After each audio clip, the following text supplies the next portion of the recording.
Hello, my friends, and welcome back to another episode of Movie Deputy Reviews, where we are going in depth to interrogate a movie that you've probably never heard of. Now, those that had a chance to go to the mystery movie that Marcus and AMC, Regal, and basically most of the major theater chains did this past week know which movie that I am talking about. And if you weren't able to make it to one of those, we are going to be talking about one that is highly controversial for a lot of different reasons. Now, why is that? Well, that is because the movie that we are talking about is very Blair Witch-ish, with even some darker twists to it. So, before I get too much into this, I want to share, of course, we were talking about the movie Hunting Matthew Nichols. And this movie is, of course, I'm giving this a guilty rating, of course, just because of the content on it. Now, score-wise, the score I'm going to give this one may surprise you at the very end. So you want to hang with me on this one, because this one might surprise you. And it's not exactly what you might think. I'll be honest, when I started watching this, I was thinking, okay, is this like some weird, like live action Dateline type thing that they're doing? Because it's playing out very much like an investigative report type movie, and not in a way that really feels like a movie. It's like you feel like you're watching almost like news, the news footage that's a part of this and stuff. It feels real, and the way that the investigation is going feels very unmovie-ish. Which, okay, I have to give it credit for that. Admittedly, it wasn't until about the halfway point that I was like. And I couldn't help but give it the... If you're over at our YouTube channel, you can see the stink eye I'm talking about. And if you are just listening, it's kind of hard to do an audio version of stink eye. Just kind of... I'm trying to imagine what that would sound like. And that probably was not very accurate on that. But before we get too far into this, I want to share with you the trailer. And the trailer is going to have some information on it too. And don't worry, you know me, no spoilers ever. So you don't ever have to worry about that.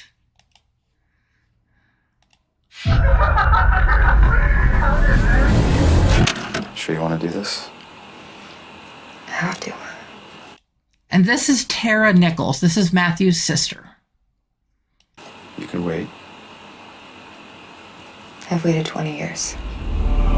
Two families are desperate for answers after their teenage sons disappeared without a trace. The 17-year-old boys, Matthew Nichols and Jordan Reimer, were last seen on the evening of October 31st in Port Rupert on the northern edge of the island.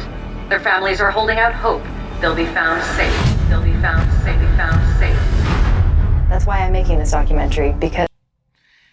And I'm going to pause it right there. We are talking about Vancouver Island, British Columbia. It is revealed both in the beginning of the movie and towards the end that the Vancouver Island has one of the highest rates for missing persons of anywhere else in the world. It's not the highest, but it's like one of the highest, because people go missing there quite often. And so when these two boys went missing, especially on Halloween, it was not like an immediate panic mode for everybody, because they thought, okay, runaways, they thought a bunch of different things. But let's get a little bit more into the trailer and why Tara wants to make this documentary. I want a better answer to the question of what happened to them than the one I have right now. My son didn't come home last night and he's not at school today, so I wanted to report that to police. Was it this? Was it that? Was there a cult? Listen to me. I'm telling you, Pam or somebody withheld something. So why isn't there another tape? Claire? Okay. What is she doing? Hey, Tara? Stop recording. Don't talk to me about these. You have no idea. At that point, the case went cold. Maddie! This is the one thing that gets missed.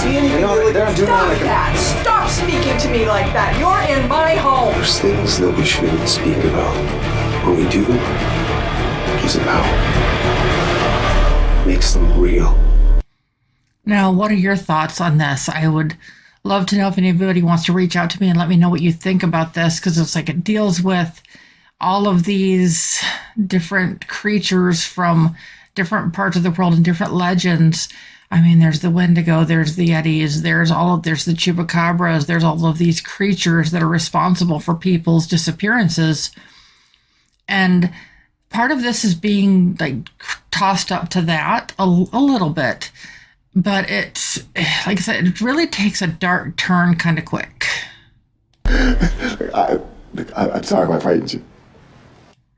The laughter of that guy just is about where it started to throw my brain off. It's like, okay, I thought maybe I was watching a real documentary here, at least for a little bit, but it starts to devolve around the halfway point. Showtime. You have no idea. I know less about my brother now than when we even started this whole thing. And so whatever I find, I'm okay with, because I'll have gotten to know my brother better.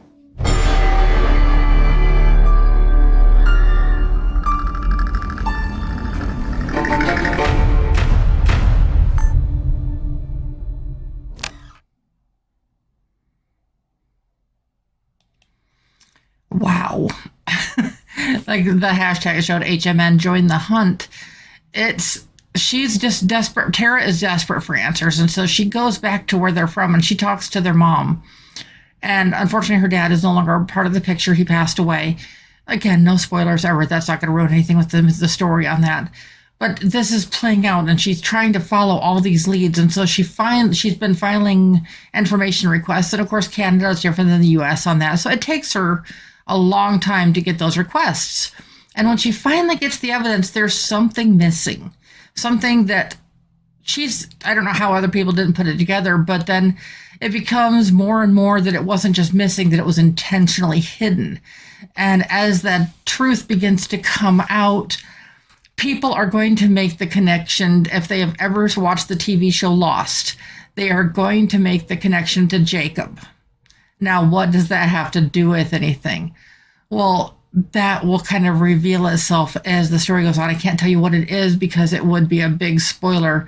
But like super fans of Lost will recognize that there are some parallels to some of the stuff that was happening with Jacob and some of the stuff that is happening on Vancouver Island. And it's interesting, both on an island, both kind of similar type things. But what happens when she finally finds out what happened to Maddie and what happened to Jordan, because they were best friends, they both went missing the same night. When she finally figures out what it is, I don't know if she's ready for it. And I don't know if you as the viewer are going to be ready for it. It's a difficult watch at times. I'm not going to even soften the blow at all. Like I said, it really kind of feels like you're watching a documentary for the first half of the movie, but then it devolves into something much darker, something cultish, something satanic, something just over the top that just, it deals with suicide, it deals with secrets, it deals with does dark magic and possessions, and just really, when it gets into the stuff that's just really like, ugh, and yes, that sound was intentional. You've got to have a strong stomach. If you don't have a strong stomach, it will make you cringe. Or I audibly heard somebody gag when I went to see this, and it wasn't enough to make everybody hurl, but it's graphic enough and gory enough that, let's just say, if you were to watch this at home, you don't want to accidentally pause it during the wrong spot because you will not get the image out of your head. Now, if you like the haunting type, Blair Witch type stories that don't necessarily, okay, I know Blair Witch has its following. I am not trashing Blair Witch at all. I've actually reviewed Blair Witch. The reviews are actually on moviedeputy.com. If you're curious, I haven't moved those over to podcast format yet, but I will be moving those over at some point. I'm moving them all over. So it's not instant hate on found footage movies. I've actually reviewed some found footage movies that were actually quite good. So it's not like I'm just knocking, oh, found footage isn't good. No, not that at all. But this one, like I said, it has a lot of promise and it builds. Like I said, it feels like you're watching an actual documentary of them looking for these kids. And no, not kids, they're teenagers. And just as it gets to a certain point, you're just kind of like going, are we done yet? And then it's like, okay, they get to the thing and they find what they're looking for. And they don't find what they're looking for because something is like way off with everything. And there's this hesitation and this dread that kind of goes along with this. And like I said, it's not going to be for everybody by any stretch of the imagination. Is it forgettable? There's a lot of errors. It's riding that line that's almost. It's not going to be one of those ones that you're going to be okay, not everybody are going to be those ones that are going to be talking about this. This is going to have the water cooler talk. This is going to have certain people going, oh, did you see this? No, I didn't see this. What's it about? It's about this. Oh, I didn't see that. Oh, you probably don't want to. Or, oh, I didn't see that. Oh, you've got to check this out. Just the whole back and forth. It's going to be one or the other. It's very polarizing because it's going to have those people that it's going to have a cult following. This is going to be one of those stories that will inevitably become, oh my word, that's my favorite movie of all time. And you're like, were you smoking when you watched it? I'm sorry, we all know that person, and we all know that movie that person is talking about when they're talking about, oh, that's my favorite movie, and you're just kind of going, why? It's like, I would love if this is one of those movies that you loved, write to me. Tell me why. Tell me what it was about this. I legitimately want to know. And if I get enough responses, who knows? I might make a bonus episode about this. But we're just going to kind of have to wait and see. But so you're probably wondering score-wise why I gave this. Well, if you've made it with me this long, the score, you probably can anticipate where I'm at with the score. I'm coming in with Hunting Matthew Nichols at a 4.5 out of 10 on the deputy scale. Remember, a 4 is watchable but forgettable, and a 5 is decent story, significant flaws. So it kind of fits right in that category, hence the score. 4 out of 10 on most things is like, ugh. But a 4 out of 10 with Movie Deputy is it's watchable but forgettable. And that's why I'm not going with a straightforward. There's parts of this that are just as like, where it just kind of leaves you scratching your brain. And other parts of this that, like I said, I'm sure will have a following.